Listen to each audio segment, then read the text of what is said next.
Ya, Assalamualaikum warahmatullahi wabarakatuh. Bertemu lagi bersama saya Rizky di channel Rizky Elektronik. Kali ini saya akan membahas tentang TV LED-nya Samsung 32 in dengan tipe terbaru 2023. Namun sebelum saya akan membahas TV ini, saya minta teman-teman untuk subscribe channel ini ya, supaya dapat informasi tentang seputar elektronik untuk kedepannya.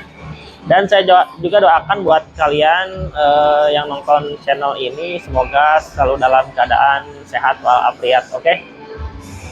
Nah, untuk si Samsung ini dia sekarang untuk 32 in dia ngeluarin tipe yang terbaru. Setelah beberapa lama itu kan serinya dulu tuh yang 32T 4500. Nah, cuma di 2023 ini dia meluncurkan seri baru, yaitu seri 32T 4503. Nah, oke, seperti ini untuk tampilan yang 32T4503. Dilihat dari untuk dusnya lebih baru ya. Ini dusnya itu warnanya beda sama yang dus seri dulu. Kalau yang dus seri dulu itu yang kayak gini nih, ada. Nah, ini yang seri dulu warnanya biru gitu. Cuma sekarang dusnya itu dijadiin warna kayak gini. Nah, ini tuh di sini ada apa aja sih? Oke. Kita lihat. Ini untuk resolusinya SD TV, untuk tipenya 4503. Terus ini going green. Nah, jadi memang si Samsung ini dia memfokuskan buat menjadi salah satu brand yang menjaga lingkungan lah ya. Soalnya untuk yang dus terbaru ini tuh dia bisa dipakai buat kayaknya buat mainan anak-anak bisa deh. Soalnya ini desainnya lumayan bagus kalau buat dipakai mainan anak-anak.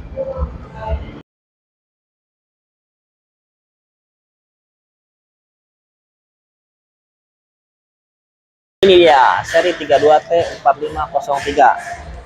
Oh, di sini dia kakinya terlihat lebih ramping ya dibanding yang seri 4500. Nah, ini untuk model kakinya. Kakinya lebih bagus kalau menurut saya. Oke, kita unboxing. Wis, mantap. Sebelah sini. Wis. Ini dia seri 32T4503. Oke. Nah, dan ini untuk aksesorisnya seperti biasa dapat remote. Ini remote-nya udah ada tombol frame video sama Netflix. Ini ada buku panduan. Baterai seperti biasa ada baut. Ini ada buat RCA. Ini ada kabel power dan ini ada jack antena ya. Oke, ini dia TV dari Samsung 32T4503. Kita nyalakan ya.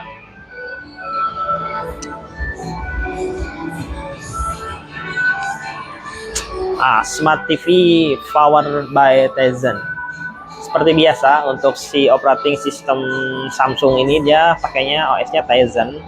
Jadi untuk lebih memudahkan ketika pengoperasian si TV-nya. Nah, ini seperti biasa untuk tampilan awalnya. Nah, ada bahasa Indonesia. Kita di next aja. Seperti biasa ini juga udah bisa terhubung bersama SmartThings. Jadi SmartThings ini dia berupa aplikasi dari Samsung untuk mempermudah mengakses beberapa perangkat elektronik ya. Jadi SmartThings ini tuh bisa dijadikan remote gitu. Jadi buat kalian yang sering lupa naruh remote, itu bisa pakai handphone Android di aplikasi SmartThings. Tinggal download aja di Google Play Store. Gak cuma jadi remote, kalau untuk beberapa perangkat elektronik seperti mesin cuci, AC, kulkas, itu juga bisa terhubung ke SmartThings. Nah, ini untuk tampilan awalnya, kita tinggal di next aja. Nah, di sini kita akan koneksikan kepada WiFi ya.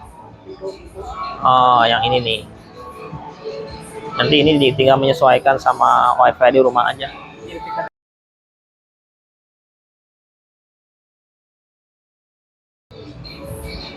Oke, udah terhubung. Dia mengunduh dulu beberapa aplikasi mungkin. Tinggal dicentang aja. Oke.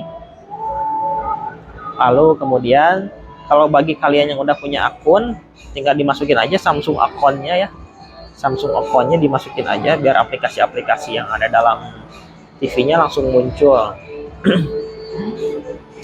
Nah, ini sementara saya tidak pakai antena dulu karena memang tidak ada antena buat nyobanya. Kita pakai video aja. Nah, ini tinggal dimasukkan kode pos. Kode pos ini tergantung wilayah ya.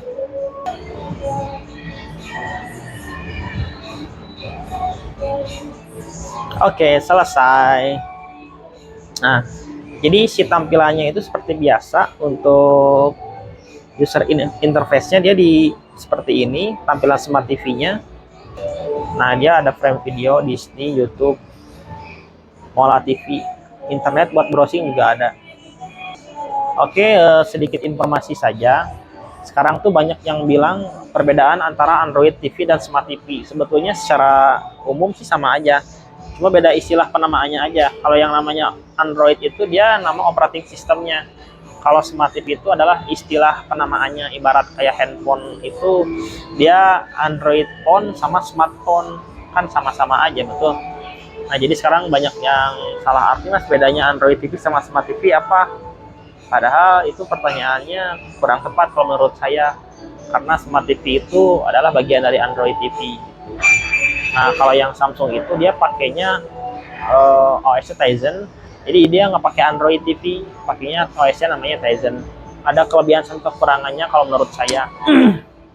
Kalau Android dibilang bagus-bagus. Untuk Samsung dibilang bagus juga, Tizen kalau menurut saya bagus juga karena memang dari segi keunggulan sama pengoperasian TV-nya lebih ringan.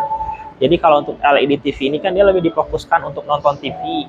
Kayak handphone aja. Handphone tuh dia kalau OS Android itu kebanyakan handphone tuh dia ganti handphone aja ya. Android itu bukan gara-gara rusak, tapi gara-gara internalnya penuh, memori internalnya penuh. Mungkin teman-teman pernah punya pengalaman seperti itu. Nah, itu tuh diakibatkan oleh update dari si aplikasi. Sedangkan kalau untuk si Tizen ini, untuk aplikasi bawahnya lebih kecil, lebih ringan. Flash disk dan hard disk eksternal sampai 1 tera udah bisa. Nah, ini Samsung itu dia yang pertama spesifikasinya udah digital. Nah, sekarang tuh kan kebanyakan udah digital ya, jadi nggak perlu pakai set-top box lagi. Untuk Samsung ini digitalnya udah built-in, jadi dia nggak usah pakai tambahan alat set-top box gitu. Kalau built-in itu dia lebih, jadi nggak ribet lah, nggak usah ada tambahan set-top box. Terus yang keduanya dia udah Smart TV yang tadi saya jelasin. Untuk aplikasi-aplikasinya udah komplit ya, aplikasi VOD, video on demand-nya udah komplit dari mulai YouTube segala macam. Terus ini juga dia ada fitur utamanya kayak Bluetooth, ini Bluetooth audio. Jadi Bluetooth audio ini dia bisa terhubung ke soundbar, kayak soundbar, speaker aktif, terus beberapa perangkat audio yang sudah support Bluetooth. Nah, ini keunggulannya kalau udah Bluetooth kayak gini itu dia kelebihannya lebih praktis. Jadi dia memang kalau misalkan penyimpanannya kayak misalkan di dinding. Nah, dia tuh kalau penyimpanan di dinding itu kalau sama soundbar itu dia lebih memperindah interior ruangan kalau nggak ada tanpa kabel.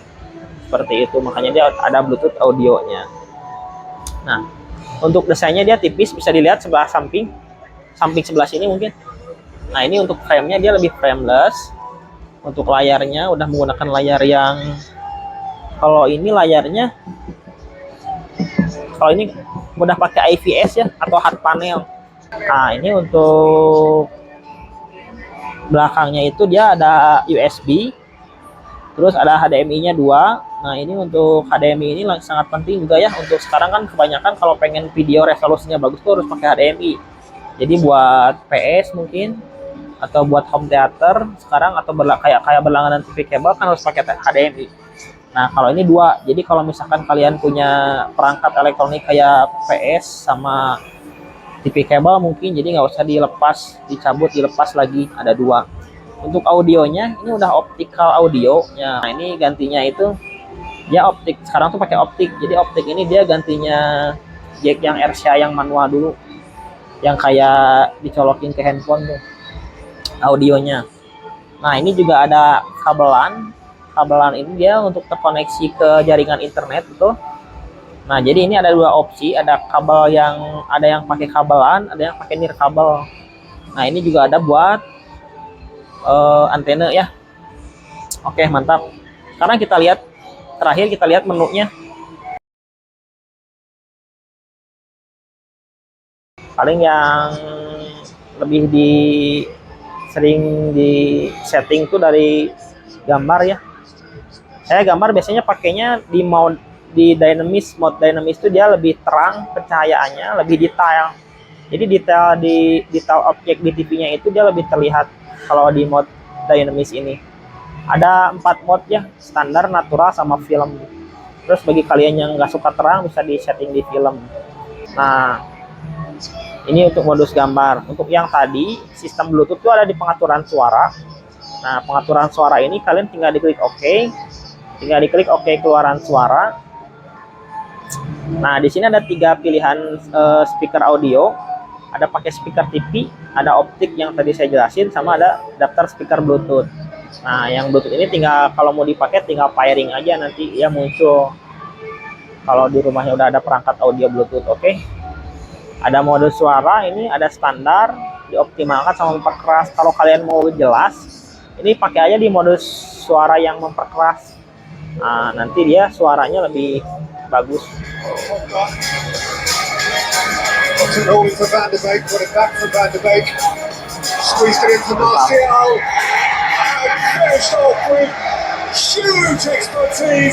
Nah, terus ini untuk TV-nya tinggal masuk ke siaran, masuk ke penyiaran otomatis. Nah, tinggal dimulai aja ya.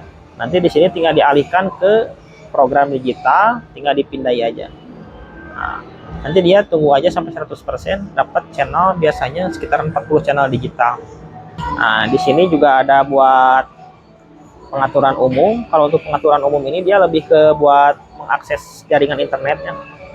Nah, jaringan internet di sini juga ada Eco Solution. Nah, ini mendeteksi cahaya sekitar. Jadi dia fungsinya menyesuaikan kecerahan gambar secara otomatis ya, berdasarkan tingkat cahaya yang di sekitar. Misalkan di ruangannya itu ada lampunya terlalu terang. Nah, ini bisa disesuaikan sama pencahayaan di ruangan tersebut. Terus di sini ada, nah ini kalau misalkan mau terhubung ke WiFi, tinggal masuk ke jaringan, terus buka pengaturan jaringan. Nah, nanti pilih kalau yang WiFi itu yang direkabel ya. Nah, nanti tinggal disesuaikan saja untuk jaringan WiFi-nya sama yang ada di rumah, jaringan internetnya sama yang ada di rumah ya. Paling itu selebihnya mah kayak untuk update software. Ini teman-teman kalau misalkan mau update software, kalau misalkan Samsung itu kan tiap tahun bisa update softwarenya, samalah kayak OS yang lain juga kayak Android kan gitu kan, harus diupdate. Nah, biar bisa menyesuaikan sama OS terbaru, kalian bisa diupdate di settingan dukungan. Terus nanti bisa kalian update di pembaharuan perangkat lunak. Nah, di sini tinggal diperbaharui aja. Nanti dia pakai OS yang terbaru. Nah, kalau ini udah versi terkini ya, OS yang Samsung. Kalau nggak dicentang aja nih pembaharuan otomatisnya. Nah, kalau misalkan kita pindai perawatan perangkat ini, dia kayak mengosongkan memori dengan membersihkan